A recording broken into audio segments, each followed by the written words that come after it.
Dr. Tomeka Robinson, and I am the Associate Professor of Rhetorical Studies and Director of Forensics at Hofstra University. I think this year is going to be unique because you have two candidates who are very powerful, rhetorical speakers, and they are very engaged in the issues. So I think having the dialogue, going back and forth, hearing the different perspectives, the different platforms for both the Republicans and the Democrats is going to be something that is worthwhile and not like years past.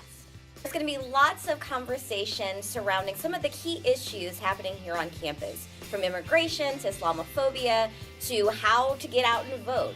As a director of forensics, I work with students who are learning how to debate.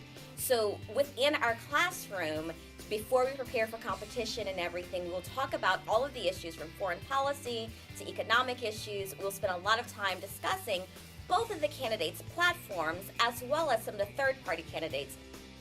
Candidates have to be very careful to make sure they talk about the issues and not get so caught up in some of the background things and some of the other rhetorical things that we've seen already in this campaign.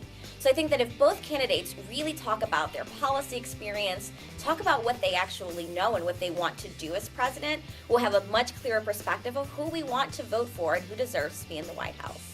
What I really like about what Hillary Clinton brings to the table is that she can talk about experience. She can talk about, the choices that she has made. So she does have the background and the authority to speak from her expertise. What I like about Trump is that Trump is very energizing. So he may not have the same amount of experience as Senator Clinton, but he has this charisma that gets people engaged, gets them energized, and it's a smart rhetorical choice to get his base and to get people to vote for him. I'm most looking forward to having more conversations about the differences between academic debate and public debate. So the dialogue that you see in a lot of the presidential debates is not quite what our students do, but it does get them more interested in, why do I need to know what's happening in other countries? Why do I need to know economic policy? My students will have to watch the debates because I want them to talk about the issues, talk about what they heard from each candidate. But also, they will need to attend some of the events that we're having. There's everything from a lecture about foreign policy. There's actually a panel that I'm helping to moderate about Islamophobia.